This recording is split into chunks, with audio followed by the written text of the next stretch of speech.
While countless generations have scoured the Book of Revelation for glimpses of the distant future, its most profound mystery, and indeed its very purpose, lies not in tomorrow, but in the immediate living present.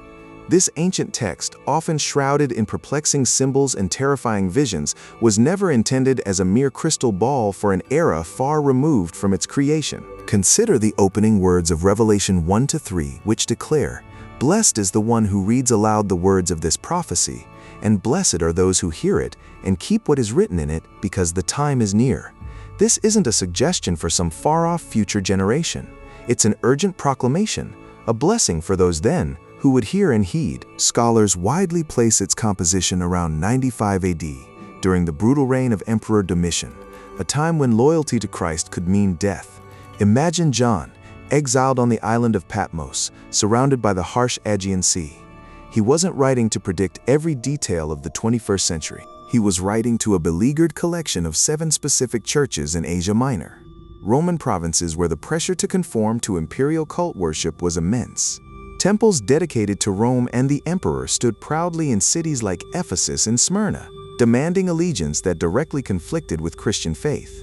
When John speaks of the beast or Babylon, many ancient manuscripts suggest he was referring to the very real, very present oppressive power of the Roman Empire, a system that demanded worship and persecuted dissent. This interpretation, known as preterism, suggests that the bulk of Revelation's prophecies found their fulfillment in the events leading up to and including the destruction of Jerusalem in 70 AD and the subsequent Roman persecutions. The conflict, the judgment, the call to endurance, these were not theoretical woes for a distant future, but tangible realities for the early church. The imagery of celestial battles and cosmic upheaval served as a profound reassurance. God was ultimately sovereign even over the seemingly invincible might of Rome. It was a message of hope and steadfastness in their current tribulation. Yet, other interpretations, futurism and historicism, have dominated throughout history, seeking to map Revelation's symbols onto every new political power or technological advancement. From Napoleon to Hitler, from the printing press to the internet, each era has seen its own Antichrist and its own prophetic timeline unfolding within its pages. But does this constant reapplication miss the core message, stripping the text of its original urgent meaning for those facing immediate life or death decisions? But does this constant reapplication miss the core message, stripping the text of its original urgent meaning for those facing immediate life or death decisions? Perhaps the deeper truth lies not in a future timeline to be decoded, but in a profound, immediate call to spiritual vigilance.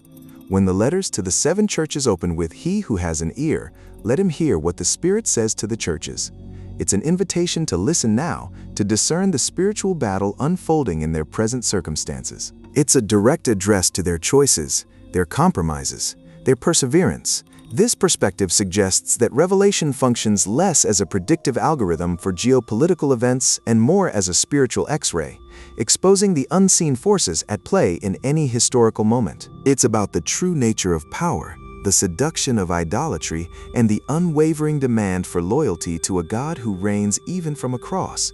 The conflict isn't just external, a distant war yet to come. It's an internal struggle within the soul, a battle for allegiance fought daily. The Lamb slain from the foundation of the world is presented not as a distant future conqueror, but as the present reality of God's redemptive power. Could it be that our endless quest to pinpoint the next Antichrist or the exact year of the end has actually blinded us to the true beasts in our own lives, the systems and idols that subtly demand our worship today? This rereading doesn't diminish Revelation's power, it amplifies its urgency, making it less a map of tomorrow and more a compass for today's journey. The revelation, the true uncovering, lies in understanding that the profound spiritual battle John described is not confined to one historical moment, nor is it exclusively relegated to the end of time. It is an enduring conflict, a choice between allegiance to earthly power and loyalty to a higher calling that faces every generation. The beast is not just an empire of the past or an individual of the future. It represents any system or ideology that demands absolute worship and seeks to diminish human dignity. So while we often gaze into Revelation searching for clues about the world's end, The text implores us to look inward and outward at our own this moment. What powers or pressures in our contemporary world demand our ultimate loyalty? What challenges to our faith or humanity stand before us right now? The Book of Revelation, sealed in its ancient wisdom, asks not what future awaits us, but what choices we are making today.